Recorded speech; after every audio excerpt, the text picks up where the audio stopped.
El concepto de utopía es un concepto que apunta no a realidades, ni menos a realidades medibles o tangibles. Apunta a sentidos posibles. Sueño de tomar e de desasir, e es mi pátria donde vivir e morir. A grande tarefa nossa de passar pelo mundo é exatamente a da briga constante, permanente, pela busca do ser mais. Cállate, indio, nada más dijo los mestizos. Por eso ahí poco a poco me empezó a organizar la gente. Anansi, Tejiendo Horizontes, una parcería de IPECAL con la Red de Metodologías Críticas.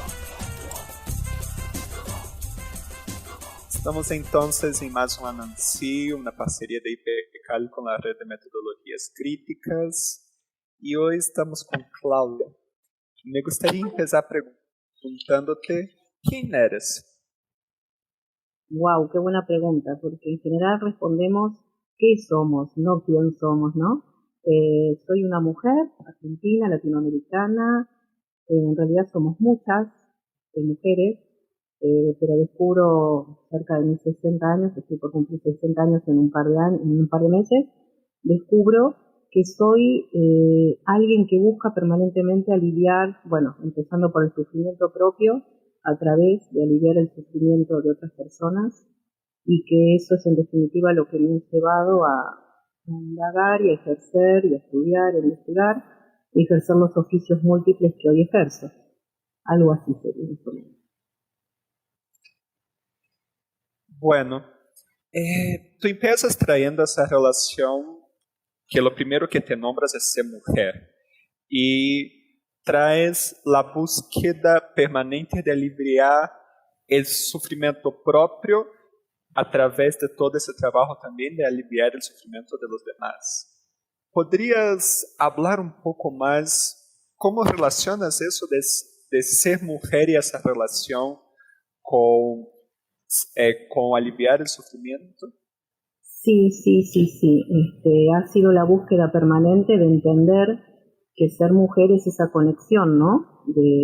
Soy, por supuesto, miembro de la especie humana, somos humanas y humanos todos y todas, pero la condición de mujer es la que más nos acerca, eso es lo que he descubierto, a lo que es nuestra naturaleza, ¿no? Nuestra parte, si bien somos seres culturales, no dejamos de ser seres naturales, y que la desconexión con esa naturaleza, en mi manera de verlo, es la causa principal del sufrimiento humano. Entonces, ese estar tan ligada a lo natural es lo que me ha hecho ver que, en definitiva, hemos venido o somos seres para la salud, para la felicidad, para el placer, para la plenitud, y que lo que sucede en realidad con el sufrimiento es que nos hemos despegado de todo eso, hemos olvidado eso, la memoria ancestral que guarda ese dato, ¿no? La sociedad se ha encargado de hacernos olvidar de eso, y la ventaja en este caso que considero de ser mujer es que lo tengo mucho más claro, ¿no? Es como que anida en mis vísceras, en mis células.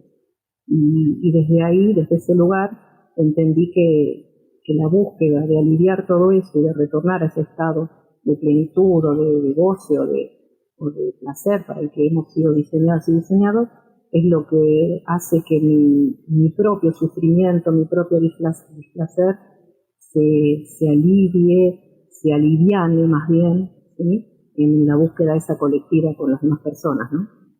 Traes esa clave, ¿no? Salud, placer y plenitud. ¿Podrías decirnos, desde esa memoria ancestral y esa conexión, lo que significan esas tres palabras? Sí, yo creo que es todo lo que nos fue dado, ¿no?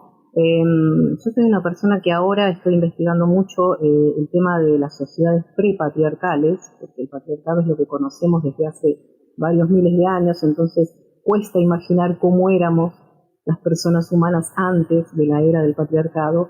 Investigando eso, entendí que es lo que nos fue dado. Somos seres de la naturaleza, como el resto de animales, plantas, todos los seres y cosas, como dicen las culturas orientales, somos parte de los 10.000 seres y cosas, como ellos dicen, y nos fue dado, no sé si llamarlo milagro, nos fue dada la vida como algo natural, ¿no? Como algo para ser vivido, para ser transcurrido, para ser desarrollado, y en eso anida la salud, anida el bienestar, anida el placer, ¿no? El placer ya es algo más humano, ya no pertenece tanto al resto de los animales.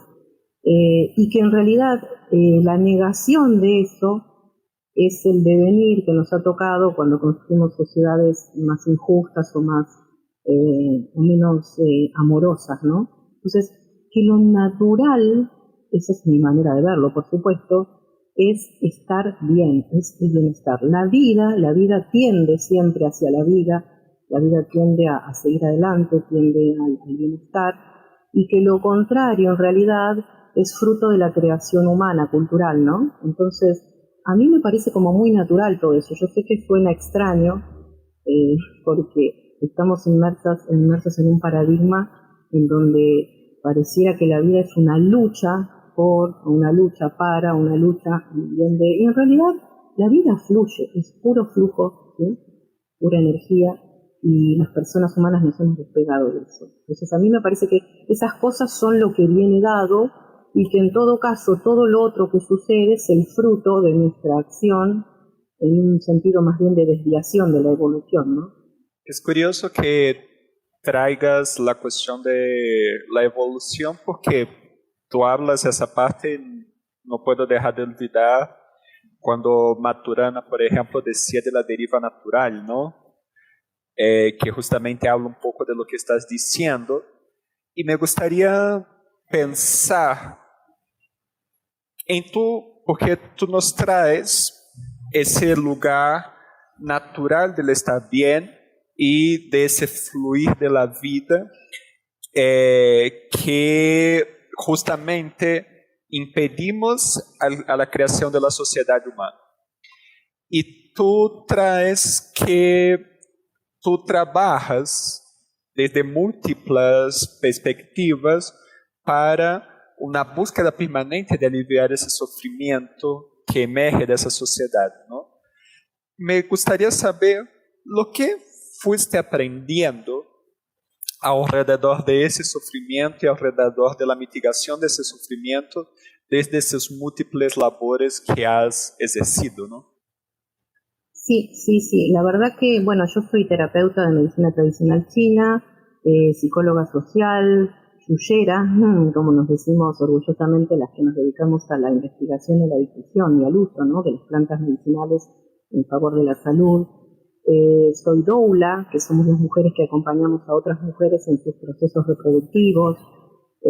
Soy promotora comunitaria de salud en mi lugar, en General Rodríguez, que es de la provincia de Buenos Aires, de Argentina, que es donde vivo. Educadora popular, en fin, todos estos oficios tienen que ver con eso, porque hay como algo, para mí la salud y el aprendizaje, no digo educación porque es otra palabra que habría que aclarar muy bien, que hablamos cuando decimos educación, pero cuando yo hablo de salud y aprendizaje estoy entendiéndolo como una misma cosa, ¿sí? Son como las partes de un todo que se integran. Entonces en esos múltiples oficios me doy cuenta que mi búsqueda, ¿sí?, de esos aprendizajes y de ejercer esos oficios, en realidad no era otra cosa que esto, que es lo que dije al principio, ¿no? La búsqueda siempre de aliviar el sufrimiento.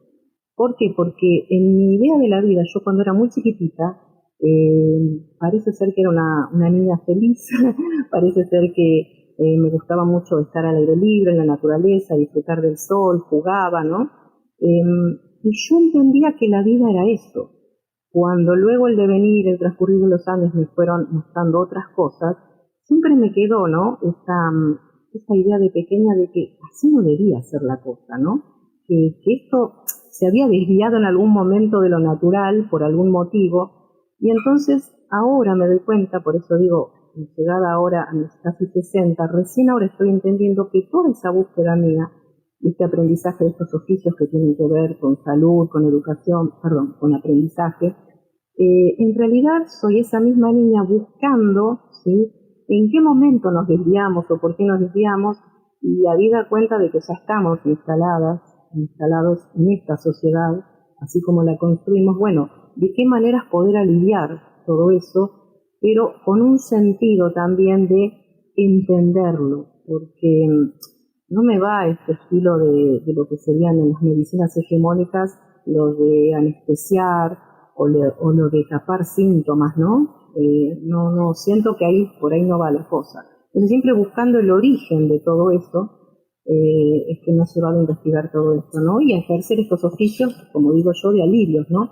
Somos eso, somos apenas aliviadoras y aliviadores. Nos dicen sanadores, médicos, terapeutas, en fin, un montón de nombres, y a mí me parece que lo máximo que podemos aspirar es a lograr aliviar un poco, compartir, ¿no?, esos sufrimientos y aliviarnos, ¿no?, entre todas y todos. Tú traes esa oposición entre anestesia y entendimiento y trae esa comprensión de lo que podemos es aliviarnos a través del compartir, en una dimensión donde la salud y el aprendizaje son parte de un todo. Desde esa comprensión, ¿podrías decirnos lo que entiendes como entendimiento y cómo eso se relaciona con lo que tú llamas de aliviar? Sí, porque en realidad las personas, cuando no comprendemos lo que nos sucede, somos como barcos a la deriva. Entonces estamos sujetas o sujetos a lo que nos pase, somos como víctimas todo el tiempo de las circunstancias, ¿no?, de lo que nos sucede. Cuando comprendemos el origen de lo que nos sucede, ahí es donde podemos hacer algo al respecto para cambiar ese curso, ¿no?, ese curso de los sucesos. Si no, somos simplemente como ovejas que vamos siendo llevadas y llevados a sitios, a lugares, a cosas, sin saber demasiado, ¿no? Yo creo que igual, como dice uno de mis maestros, que es Alfredo Moffat, somos como ciegos en la niebla, ¿no?, que él lo dice con mucho humor. Él dice que los humanos somos ciegos y en la niebla, ¿no?, como si fuera posible mayor discapacidad, ¿no?, que además de no ver, estamos en medio de la niebla. Él lo dice con mucho humor, pero es un poco así. Caminamos como a ciegas, ¿no?, la vida. Cuando no tenemos el entendimiento de todo esto que estábamos hablando al principio, estamos como a ciegas y estamos sujetas y sujetos a los vaivenes, bueno, de lo que ocurre en nuestros entornos, ¿no? Y muchas veces el sufrimiento tiene que ver con eso, más allá de lo que nos haya tocado en la vida, ¿sí?, respecto de las deprivaciones, ¿no?, sobre todo las deprivaciones económicas, en donde hay personas que ni siquiera tienen la posibilidad de ponerse a pensar sobre esto, porque el transcurrir de su cotidianidad es tan cruel, tan indeciblemente cruel, ¿no? Imagínate, sufrir hambre, sufrir frío, intemperie, a veces violencia física, en fin, las personas más deprivadas ni siquiera estarían pudiendo ponerse a pensar respecto de esto porque están en un continuo sobrevivir. Pero las personas que yo digo como en mi caso, privilegiadas, en donde hemos tenido abrigo de la intemperie, hemos tenido alimento, hemos tenido calor de personas humanas, ¿no?, en nuestro alrededor, amor, estamos en mejores condiciones de poder pensar sobre esto y poder incluso permitirnos el deseo de cambiar, de intentar cambiar las cosas, ¿no?, junto con otras personas. Entonces, yo al entendimiento le doy esa cualidad, ¿no?, el darnos cuenta, es como lo que llaman el insight, ¿no?, caer la ficha, se dice acá, muchas veces en Argentina, darnos cuenta el origen de todo esto, por qué esto sucede, y que no siempre fue así. Eso es lo más importante para mí. Que no es un devenir natural y lógico de la evolución humana, que en algún momento nos hemos desviado, pero no íbamos hacia esto. Que la vida no fue así planificada, si se puede hablar de una planificación, ¿no? Yo creo que la naturaleza, en su inmensa sabiduría, tiene todo previsto y todo dispuesto para fluir con la vida, pero que bueno, la especie humana en algún punto se ha desviado. En ese sentido me gusta mucho Maturana, que vos nombraste, para mí es también un maestro único, cuando él habla de que la vida, no solo el flujo de la vida es y va hacia el sentido de la continuidad de la vida, él habla incluso de la biología del amor, que muchas personas desde la cultura de lo que es las psicoterapias o las ciencias sociales reniegan mucho de eso, ¿no? Hablan de que eso no es biológico, eso es muy cultural humano. Pero bueno, ahí hay una especie de controversia en la que a mí me gusta mucho indagar también, ¿no? Pero bueno, eso te decía, para mí el entendimiento nos lleva necesariamente a querer modificar las cosas y a la vez nos produce, por suerte, las herramientas para poder modificarlas, ¿no? Ahí traes una relación muy bonita, ¿no? Que el propio entendimiento genera las herramientas de la condición desde lo que se comprende, Y tú trajiste, como desde sus múltiples oficios, la relación de venir como doula, psicóloga social, promotora comunitária de salud, educadora popular y xuxera. O sea, literalmente, partes del fundamento de la vida, del parto, hasta la dimensión de la salud en comunidad, en relación con el otro, ¿no? De todas esas herramientas al compartir el sufrimiento humano en clave de buscar aliviarlo, entenderlo, ¿qué claves, qué aprendiste en ese proceso de abrazar toda esa dimensión desde el fluir de la vida? Creo que muchísimas cosas, ¿no? Muchísimas, pero como a modo de resumen por ahí, y le creo que eso es fundamental que aprendí y sigo aprendiendo y maravillándome, es que todo esto está en la memoria celular, en la memoria ancestral, ¿no? Memoria no solo celular desde la biología, sino ancestral desde lo que yo llamo la transmisión de los contenidos de conciencia, ¿no? Que todas las personas tenemos esto dentro nuestro y que en realidad se trata de recordarlo. Fíjate vos que de todos los oficios el que es más cercano a lo trascendente, diría yo, es mi oficio de dula, ¿no? Esto de acompañar en los partos y nacimientos a mamás y bebés. Es un momento tan increíblemente único y tan sagrado que cuesta imaginar que se haga algo rutinario, como parte de la medicina, en lo cual no hay demasiado interés ni asombro. Me cuesta entender que las personas que se dedican a las profesiones que tienen que ver con asistencias a los partos, me cuesta creer que no se asombren y no se maravillen cada vez como si fuera la primera, ¿no? Pero eso es porque hemos perdido, digo, estas conexiones con lo natural. Y justamente mi privilegio, porque considero que es un privilegio que las familias me permitan estar en esos momentos sagrados e íntimos de sus vidas, me ha permitido darme cuenta que todo eso está grabado a fuego, insisto, en las células desde lo biológico y en las conciencias desde los saberes ancestrales que, si bien han intentado ocultar y mutilar, no han muerto, ¿no? Sino que se transmiten y que solo en momentos tan trascendentes de la vida como puede ser el de las mujeres al parir o el de las criaturas humanas todas al nacer, solamente en ese momento eso se pone en juego de una manera tan clara, tan visiblemente real, que ese es el aprendizaje que me trajo, ¿no? Eso está, eso no nos lo han podido quitar, no nos lo han mutilado, sí lo han adormecido enormemente. Fíjate vos que si no, no sería posible, por ejemplo, el tema de la guerra, de la explotación, de la violencia, del matar, del lastimar. Si no nos hubiesen adormecido eso, sería imposible ejercer todos esos oficios de la muerte, ¿no? Entonces yo creo que lo que rescato es eso, que está en todas y todos, que lo han adormecido y que es nuestra tarea a lo mejor, bueno, poder despertar eso, ¿no? Desde eso que traes, ¿qué es la conciencia?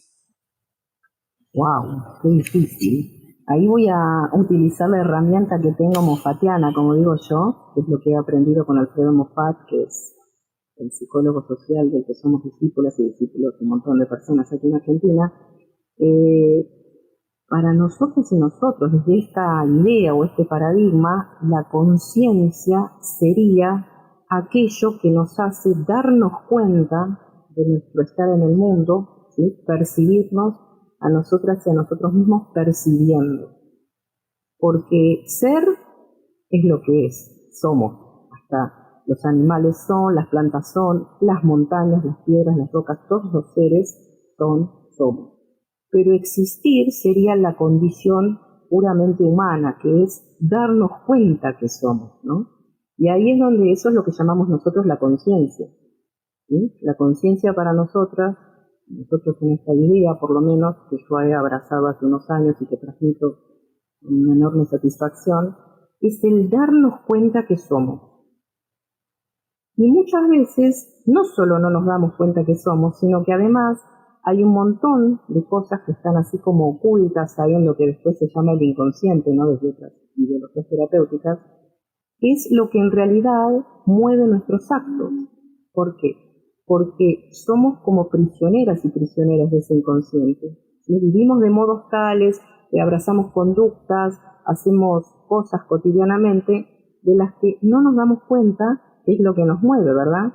Y cuanto más posibilidades tengamos de ampliar esa conciencia, es decir, de que aquello que está en lo inconsciente emerja a la superficie y podamos ser conscientes de ello, más libres somos, más entendimientos tenemos, más posibilidades de cambiar lo que no está bien y de afianzar lo que está bien tenemos, ¿no? Si no, seríamos como eso que vuelvo a repetir, ¿no? Siempre dice Alfredo, somos como ciegos y ciegas en la niebla. Para mí es eso la conciencia, ¿no? Es el darnos cuenta que somos. Tú traes que hay un elemento de esa conciencia, como darnos cuenta de nuestro estar en el mundo, percibiéndonos, que está en lo propio natural del ser, ¿no? Y que se articula con los saberes ancestrales que no ha sido podido apagar. Al mismo tiempo, tú traes toda esa cuestión del sufrimiento anclado desde lo que es una apuesta social, en la cual tú también en algún momento mencionaste la cuestión del patriarcado. Pensando ese lugar desde la base de lo divino, de ver a un ser humano nacer, a su ampliación de aliviar el sufrimiento en comunidad y de pensar ese resgate de los saberes tradicionales para poder darse cuenta de lo que somos, lo que implica ese proceso de búsqueda de ese natural en una perspectiva comunitaria, en una perspectiva política, en una perspectiva del estar juntos, ¿no? Sí, es que es la manera de estar de las personas humanas. Nos han hecho creer que la consagración de lo individual es lo más elevado y evolucionado de la especie, pero precisamente es lo contrario. En realidad somos seres gregarios, como se dice, ¿no? La especie misma, en su evolución, solamente ha podido evolucionar gracias a lo comunitario, a lo que llamábamos las tribus, ¿no? Fíjate vos que hay culturas que no son la occidental. Voy a mencionar la china, que es un poco lo que conozco por mis estudios de medicina china. No entienden el yo individual, ¿sí? Es como que el yo es en función de otras personas. Para quienes hemos nacido y hemos sido criados y criados en Occidente, y nos han hecho creer que ese paradigma era lo que es, lo que siempre ha sido y lo que será, nos cuesta entender el pensamiento, no solo estoy mencionando por supuesto la cultura oriental, pero las culturas de los pueblos americanos tienen la misma concepción. No existe el yo individual, incluso creo que en algunas lenguas ni está la palabra, ¿no?, del yo individual, sino que está el plural, o sea, no estaría el singular sino el plural, ¿no? El lenguaje es el que muestra, que es lo que se siente, piensa y cree, ¿no? Entonces, eso es el origen mismo de la especie humana. Fíjate vos que por eso en el devenir en el que hemos arribado a este estadio en donde estamos casi, diría yo, en una crisis civilizatoria al borde de la extinción, tiene que ver con habernos disociado de ese paradigma, de esa idea, de esa forma de ver el mundo que es en nosotros, ¿sí?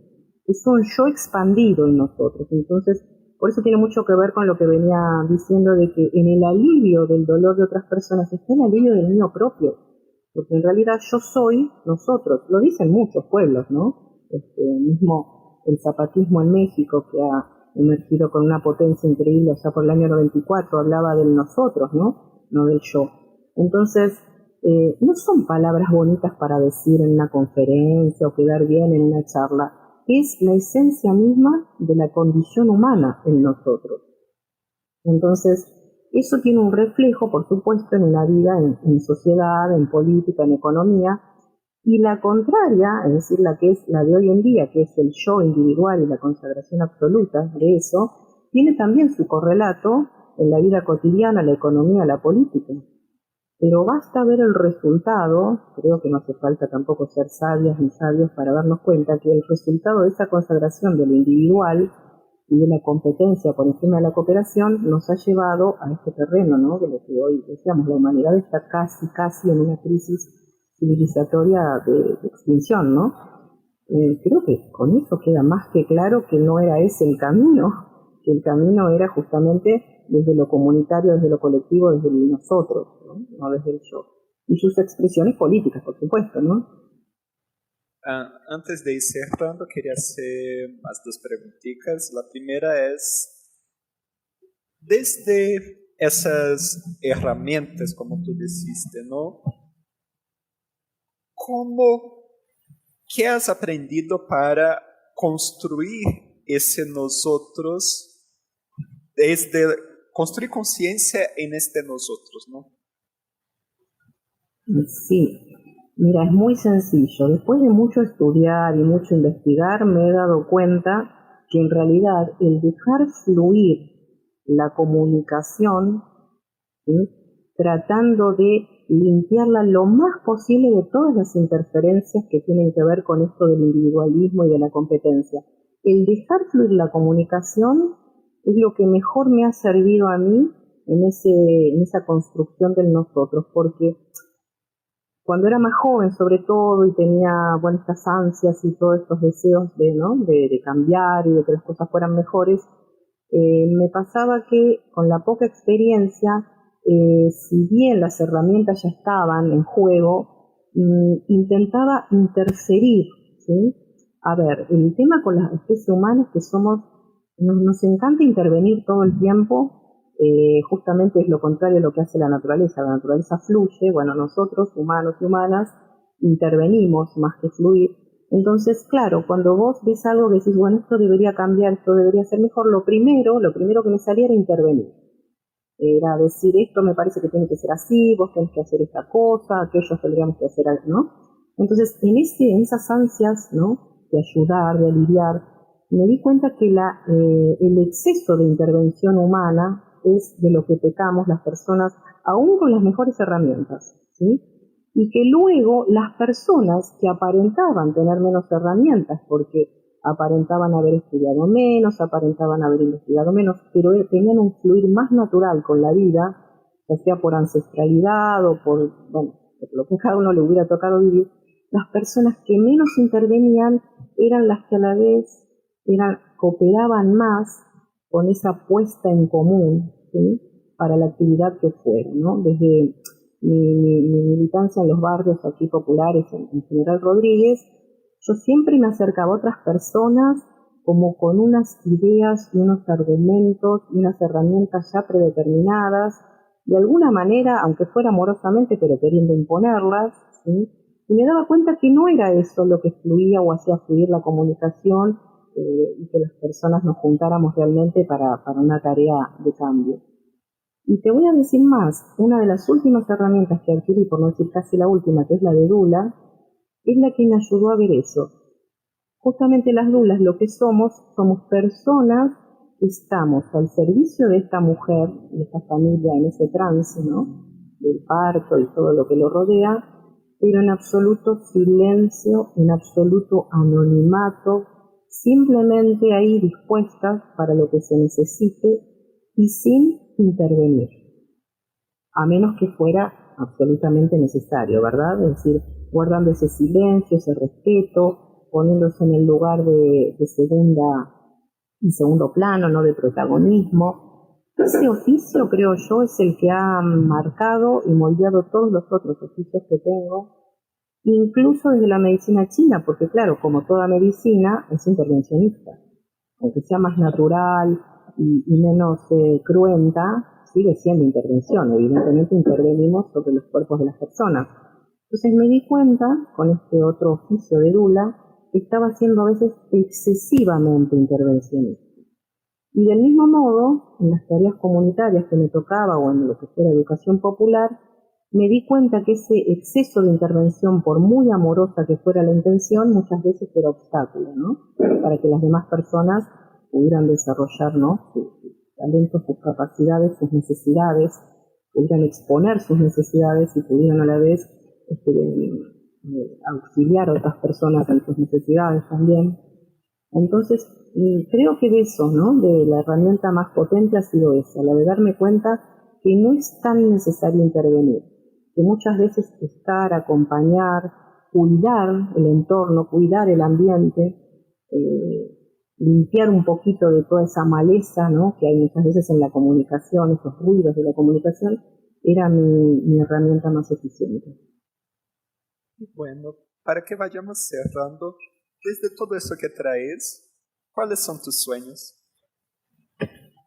Mis sueños más delirantes son, no sé si llegaré a verlo en el tiempo de vida que me quede, pero son simplemente eso, que podamos, aunque sea, vislumbrar, ¿sí?, en medio de este caos que es la sociedad humana en general y las particulares que me tocan transitar, un poquito más de amor, aunque suene como muy trillado, ¿no?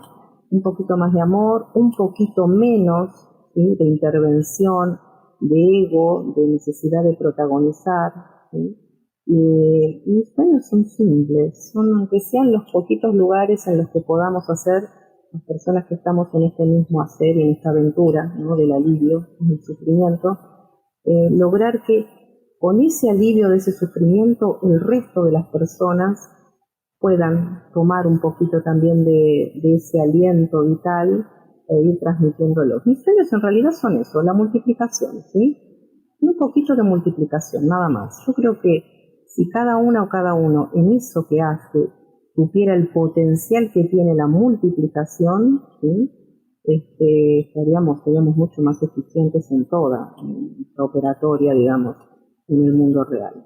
Esos son mis sueños, que la multiplicación llegue a tiempo, como dice también una querida maestra mía, Casilda Rodríguez Bustos, ¿no?, una española, una bióloga, antropóloga española, que lleguemos a tiempo. Ella dice, es urgente la esperanza, porque tenemos que llegar a tiempo antes de que el patriarcado, que no solo es la depredación intrahumana, sino que es depredación planetaria, tendríamos que llegar a tiempo antes de que el patriarcado acabe con el planeta. Entonces mi sueño, a lo mejor es un poco delirante, es que con todas esas pequeñas multiplicaciones que hacemos lleguemos a tiempo, ¿no?